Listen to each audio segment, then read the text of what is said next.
Na mtazamaji, sauti hiyo ikilia ni ishara tosha kwamba imetimu mwendo saa 5 kamili saa za Afrika Mashariki. Popote pale unapotazama runinga ya TV47, mimi ni mtangazaji wako Paul Kirobi kutoka hapa katika chumba cha matangazo. Tuna mengi ambayo tutakuwa tunafuatilia siku nzima, huku waandishi wetu wa habari wakiwa wamekita kambi katika maeneo hayo tayari kutuarifu ni kipi ambacho kinajiri.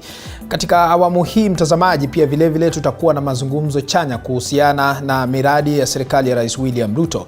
Lakini kwanza kabisa mtazamaji, acha tuangazie tu baadhi ya taarifa ambazo tutakuwa tunazidi kufuatilia kwa undani zaidi mchana kutwa, na ambapo pia vile waandishi wetu wa habari wamekita maeneo hayo. Kwanza kabisa kwenye taarifa kuu ni kwamba Rais William Ruto atakuwa anahudhuria hafla ya kufuzu kwa polisi wa utawala. Rais William Ruto atakuwa anahudhuria hafla ya kufuzu kwa polisi wa utawala. Kumbuka pia jana kulikuwa na shughuli sawa na hiyo. Na kando na hayo pia vile muungano wa maendeleo ya wanawake utakuwa unatoa taarifa ya ujumuishaji serikalini na haja ya kupewa nyadhifa ama uongozi katika serikali ya Kenya Kwanza. Na mbali na taarifa hiyo pia vile kwenye taarifa nyingine ni kwamba Waziri Rebecca Miano kutoa taarifa kuhusu hali ya kiangazi nchini. Kumbuka swala la kiangazi imekuwa donda sugu katika taifa la Kenya, huku kaunti tofauti zaidi ya kaunti 20 zikiathirika kutokana na kiangazi, haswa mwishoni mwa mwaka jana ambapo ilikuwa imeleta utata katika kaunti tofauti. Hizi ni baadhi tu ya taarifa ambazo tutakuwa tunazidi kufuatilia kwa undani zaidi, tukiungana na waandishi wetu wa habari watujuze hali imefikia wapi. Lakini mbali na hayo mtazamaji, nitakuwa nimefanya dhihaka iwapo nitakosa kukufunza mawili matatu katika methali ya kila siku. Hebu tupate methali.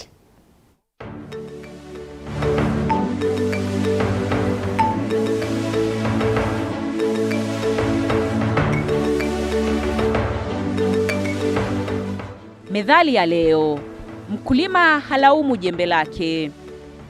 Maana ya nje: mkulima halaumu jembe lake asipofanikiwa. Maana yake: mtu anaposaidiwa katika jambo asipofanikiwa hapaswi kumlaumu aliyemsaidia. Methali hii ni himizo kuwa tutafute sababu halisi zinazosababisha kutofaulu kwa jambo fulani, wala si kulaumu vifaa vilivyotumika.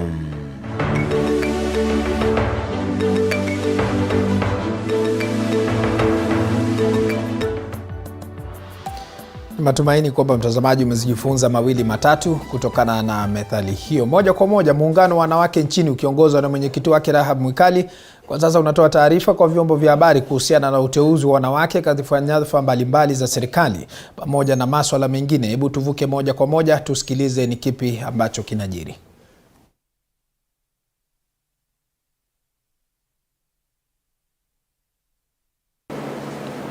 And in RCs now we've gotten two. That's in the space of regional commissioners. We have Flora Moria, who has gone to Nyanza, who was working with us very closely as county commissioner in Nairobi. And we have Onyancha, who was in Taita Taveta, was my actually county commissioner in Machakos, now is RC in Coast Province. We've gotten a civil servant who has worked with us in Western, in Central, Madam Anning Etich, who is now Principal PAS Administrative Secretary Interior. We've also gotten another lady, a county commissioner. She was in Embu, Beverly, and now she was in Tharaka Nithi lastly, because I think we worked with her in FGM with the former CS Kobia in Tharaka Nithi, and now she's also in National Administration as I think an Under-Secretary. So we want to thank His Excellency the President. We are grateful that the numbers could be more, but we want to thank this far we have come, and we hope any other slots should, in that order, should go to our women folk. We also want to say that we are very grateful about the Pesa ya Wazee. Any talk in Christmas, those of us who are up country, everybody was talking about that money. I must say thank you, sir, that the last 2 days we've been called from home. Mimi naelekea Machakos kuchukua pesa yangu, inapeanwa miezi 4, and so we are indeed grateful. It is better. So as we say this, Happy New Year. to us all.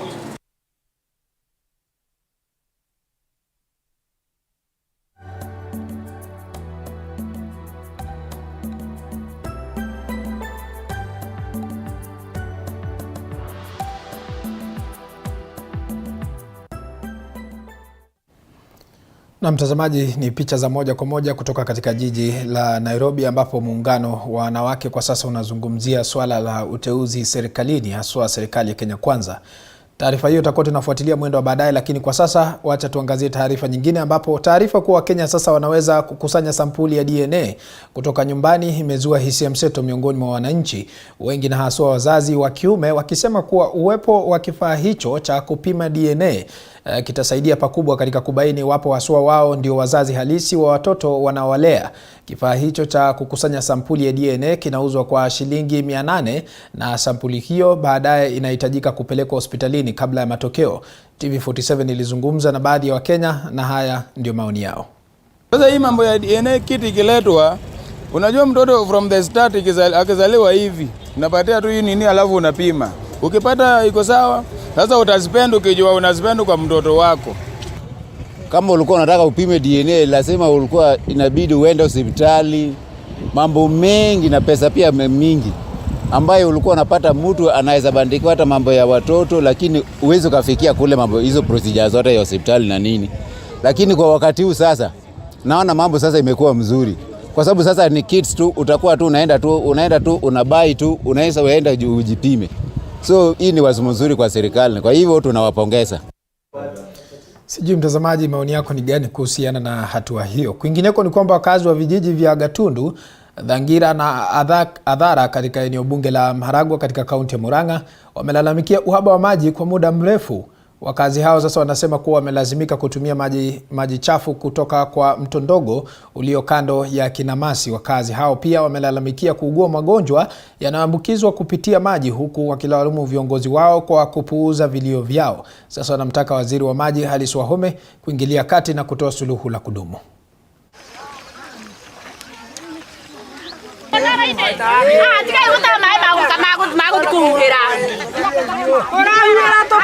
Sisi ile kitu tunataka waziri ni maji. Na sasa kama ikiwezekana unaweza kujirete hapa kwa Kadhogororo ndio uone tunakula pale, mifugo inakula ndio tunakula.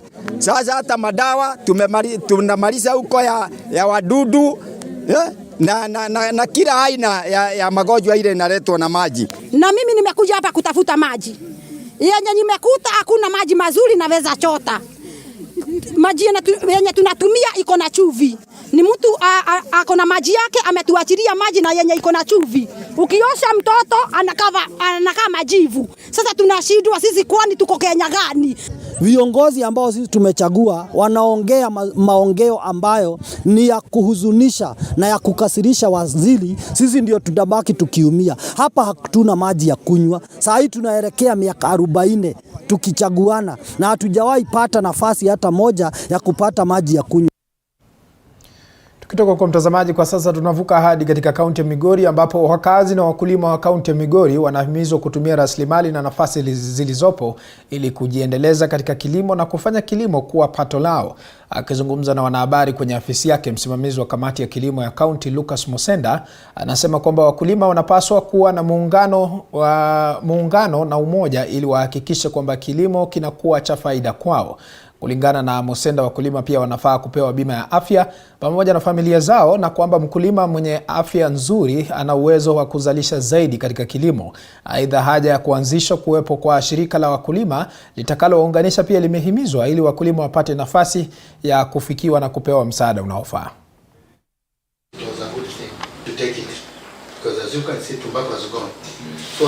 A healthy farmer becomes a more productive person. If every time you are dealing with sickness, then productivity becomes another challenge. So we would really wish to have farmers who are covered in terms of insurance cover to be able to meet some of those costs that can be a big problem. We see a lot of value in farmers coming together because it becomes easy to reach them with inputs. it becomes easy to reach them with extension information when they are organized at the cost of reaching farmers. Sometimes if you must visit every farmer in his or her home, as compared to if they can come together in a central place. Farmers who have interest in sweet potatoes, for example, you can reach there, talk to them. Next day you have farmers who have interest in poultry farming. It becomes easier for them and also for us. Kutoka kwa mtazamaji, kwingineko ni kwamba kwa mara ya kwanza kaunti zilizoko katika maeneo yanayopokea viwango vya juu vya mvua vimeripotiwa kuwa katika hatari ya kushuhudia ukame. Ni kulingana na serikali inayosema kuwa maeneo hayo yamepokea idadi ndogo mno ya mvua. Jumla ya Wakenya milioni 4.5 wameathirika na baa la njaa. Mapped the affected counties, sub-counties and wards that are affected in order to improve targeting and response.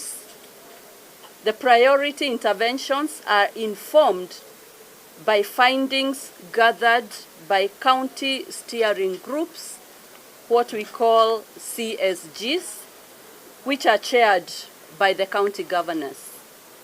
The ongoing drought response interventions include relief food, cash transfers, screening and treatment for malnutrition. We have water tracking, provision of livestock feeds, and livestock offtake. In response to the desire by members of the public to support the government in its efforts to address the growing humanitarian needs, His Excellency the President established a private sector-led National Steering Committee on drought response. The government tasked the committee with mobilizing resources to complement its efforts to mitigate the prevailing situation. In December 2022 alone, the steering committee distributed relief food to 14,300 households in 5 counties under Wakenya Tulindane initiative. The relief assistance targeted 2,860 households in the worst affected sub-counties, including Magarini in Kilifi, Mwingi North in Kitui, Samburu East in Samburu, Moyale in Marsabit, and Igembe North in Meru. We sincerely thank all the stakeholders and Kenyans who have stepped in to assist. At the same time, we urge our worthy stakeholders to ride the crest of the existing goodwill to join the government in minimizing inefficiencies and maximizing our envisaged impact. I take this opportunity to assure fellow countrymen and women that the government is committed to building resilience in order to ensure that our state of preparedness moving forward is taken care of and no life will be lost to hunger forthwith. But what's the lay of the land as for now?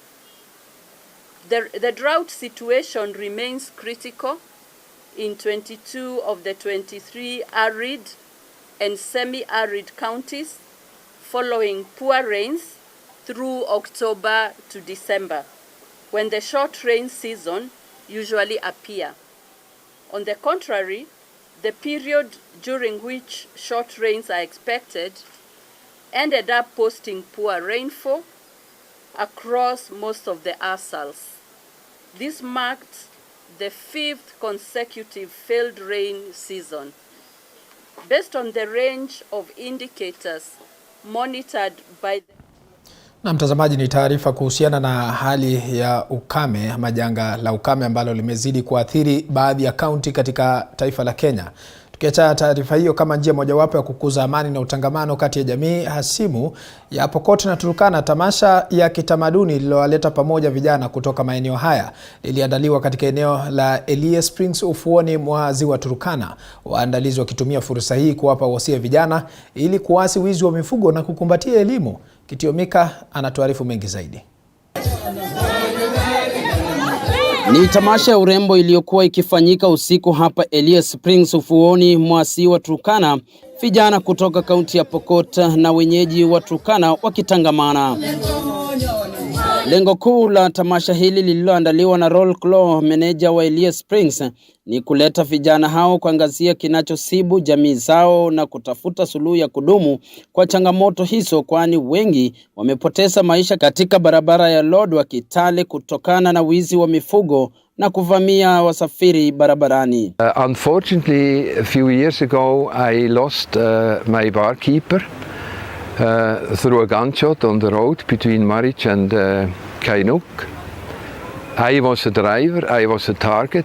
I was targeted direct, facing the gun. I speeded off, I tried to knock that guy. Unfortunately, I didn't manage. He could jump aside, went down, shot, and Nico was dead. Vijana waliokuwa wakitumbuhiza hapa kutoka jamii hizi hasimu walipata fursa ya kipekee ya kukaa pamoja na kuelezea changamoto walizopitia mikononi mwa wezi wa mifugo. Sasa niko hapa hivi kusema nataka tu Pokot na Turkana tukue na amani. Juu imanene afita haiwezi kutusaidia. My name is Lokamartoro David. I'm from a Pokot community, that is West Pokot County. Mastorward, specific village, one of the village called Gotulboni or Chakulo. Swala la bunduki haramu miongoni mwa wahalifu ambazo linatumika kuzuia sogo lilijadiliwa. Mzee Limale aliyekuwa sugu wa kuiba mifugo kabla kuasi hulka hii akiwapa vijana wasia. Hii watu yote kubaliana amani, niseme yote choma bunduki. Ni choma bunduki. Tunakubaliana. Asante sana. For me, I just love to work with young people. And I love to give young people a chance to expose themselves. Because I don't want them to sit at home to mourn. Let them come out, let them say what is the problem, and let them have a chance to be discovered. The young people are set. I mean, the reformed warriors, they know what they are doing. There is nothing they have to learn. They learned it through life. Sherehe ilipofika tamati, vijana hao wameafikiana kusika tofauti zao za kikabila na kulenga kuhubiri amani na kukumbatia elimu. Kitiomika Masai, runinga ya TV47 kutoka eneo la Elie Springs, Kangatotha, kaunti ya Turkana. Asante sana mwanahabari wetu Kitiomika kutoka kaunti ya Turkana, maeneo ya Lodwar. Kwingineko ni kwamba serikali ya kitaifa kupitia kwa Wizara ya Ardhi na Tume ya Kukabiliana na Masuala ya Ardhi NLC imetakiwa kusuluhisha kwa haraka mzozo wa mpaka kati ya kaunti ya Makueni na Taita Taveta katika eneo la Mtito wa Ndei unaoendelea kuzua uhasama kuhusiana na swala tata la ukusanyaji wa ushuru katika mji huo. Wazee wa jamii ya Kamba na wawekezaji wa eneo hilo wakizungumza baada ya kutathmini mpaka huo katika mbuga ya wanyama ya na naibu spika wa Makueni Francis Mwania anasema kwamba ipo haja ya kuwepo kwa mwafaka wa kudumu kuhusiana na swala hilo linaloanza miaka ya 90. Now we want our dignity and our properties and our ancestral land to be respected. Therefore we want to ask the government to come down with immediate, even because we are resident of Kenya and we have the right to demand our demands. Kwa heshima zote, National Land Commission should take immediate effect. Wakuje Mtito wa Ndei, wa establish where Mtito wa Ndei is, na pia wajue tuko na shida gani. Huyu Mwadime wanamuita wakujaa, wajue naye huku Makueni kuna wakujua. Hivyo basi, wewe utakuambia gavana, wewe Murutu alikuwa mbele yako, Samboja tulikuwa naye hapa kwetu, wao wanaelewa ya kwamba Mtito wa Ndei iko Makueni County. Kiongozi yoyote wa kutoka Ukambani ajue tumeinua mguu na kutembea tukiuliza haki yetu. Bwana Jessica, mama, na kuomba tafadhali, wacha kulala. Mbona umelala sana? Amuka tupatilie haki yetu. Na mtazamaji, tukitoka maeneo hayo kwa sasa tunaelekea hadi katika kaunti ya Kajiado ambapo takriban wazee na watu wasiojiweza 10,534 kutoka Kajiado wamefaidika na shilingi bilioni 8.6 ya mradi wa Inua Jamii baada ya kusubiri kwa miezi 6. Akizungumza baada ya hafla ya kuwapokeza wanajamii kitita hicho cha fedha, katibu mkuu katika idara ya masuala ya kijamii Joseph Mutari alikiri kuwa Wakenya wengi wamengoja pesa hizo kwa muda mrefu, huku akiweka bayana kuwa serikali inajizatiti kuhakikisha kuwa kila mwananchi ambaye ametimiza umri wa miaka 70 atapokewa fedha hizo. Kulingana na Wizara ya Fedha, hizo zitawafaidi jumla ya wazee milioni 1.1. Ya jama na kina mama. Wengine wametoka na Manga, wengine wametoka Loitoktok. Tunakaa hapa bila pesa. Tunaomba nyinyi serikali yetu usaidie sisi, kwa maana ni nyinyi ndio umerumia sisi tumpatie hii pesa. Tunafikisha hapo, tunakubaliana. Everybody who attains the age of 70 and is vulnerable, not everybody who attains the 70, because for example me, and whatever age I attain, I don't qualify for that money because I'll be having a pension. So any vulnerable who attains the age that is 70 years and above, the orphans are getting this money. And we intend by June we'll have done with the data and everybody will be captured in our systems. Amekuja hapa jana muda saa 7. Nakuja hapa nakaa na kuambia si ngoja pesa na makaratasi, na makaratasi napatia sisi na sign naweka kidole kabla sijapata hiyo pesa. Alafu hiyo pesa ya hapa aishikeni hapa, karatasi tu ndio nashukua, naenda huko naenda kushika pesa huko. Mimi jana ameshukua hiyo kadi napeleka huko. Yes, ile pesa yetu tu ndio nataka. Kwa nimekuja nimesimamisha sisi jana mpaka nimesema saa 11 endeni alafu kuje kesho. Sisi nimekuja hapa asubuhi sana saa 2.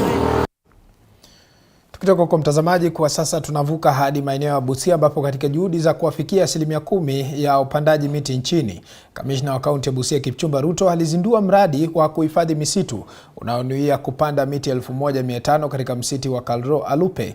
Akizungumza baada ya hafla ya uzinduzi, kamishna Kipchumba aliwarai wakazi kupanda miti ili kudhibiti maafa yanayotokana na mabadiliko ya tabia nchi. Wakazi sasa wamehimizwa kupanda miti hiyo kwa mashamba, shule na viwanja vya kijamii. Taasisi ya uhifadhi wa misitu Busia imeahidi kuunga mkono mradi huo. Almost 8,000 across the county. This is in accordance with the presidential directive which was issued last year. We started in Mumbaga in Busia, that is in Bunyala, and we were able to plant over 5,000 tree seedlings. Climate change has sorely affected us. It has brought a drought. It has brought a lot of human sufferings. Climate change effects are here with us, and one of the mandate of Kenya Forest Service is to ensure that we mitigate the effects of climate change, and one way is by planting trees. Exhausted our tree nurseries, but we are waiting for resources. Of course, the resources are the ones that are hampering us to raise enough seedlings. Kutoka huko tunafululiza hadi katika maeneo ya Kisii ambapo serikali ya kaunti Kisii imeamuru karantini ya lazima katika eneo bunge la Nyamache ambapo mifugo wameathirika na ugonjwa wa kimeta ili kuzuia maambukizi zaidi. Akizungumza katika eneo la Bobasi, waziri wa kilimo katika kaunti hiyo Margaret Obara amesema kuwa zoezi la kutoa chanjo kwa mifugo na wanyama wa nyumbani limeanza katika maeneo yote katika kaunti hiyo. Madaktari wa mifugo na maafisa wengine wamehimizwa kuwa makini ili kuhakikisha kuwa wakaazi hawatumii nyama ambayo haijakaguliwa. Ng'ombe 4 wamekufa kutokana na kimeta, huku mkazi mmoja akiendelea kupokea matibabu kufuatia mlipuko wa ugonjwa huo. Mifugo yote isitoke vyumbani, isitoke nyumbani. Mifugo ikae mahali ilipo. maana yake isiende kurandaranda ovyo ovyo na isipelekwe uko nje. Nyama zilioko kwenye butchery, tuna mavets wetu, tuna madaktari wetu wanao hakikisha kwamba, kwa sababu hiyo ni utaratibu, kwamba nyama yoyote ile inayopelekwa kwa butchery au kuuzwa kwa ajili ya kununuliwa na watu wa kaunti hii, hata kama ni kaunti nzima na wengine, ni kwamba ina uhakikisho kwamba imepitishwa kwa madaktari. Tunawaonya kwamba msikule nyama ambayo imetokana na ng'ombe ambayo imekufa. Na mtazamaji, taarifa hiyo kwa sasa inatupeleka katika pumziko mafupi, lakini tukirejea kama nilivyokuwa nimekuarifu kwamba tutakuwa tunachukua pumziko mafupi, kisha tukirejea tutakuwa tunakuja na mjadala kuhusiana na miradi ya serikali ya Rais William Ruto, na tukiangalia iwapo wabunge wamejitahidi katika kupasisha baadhi ya miswada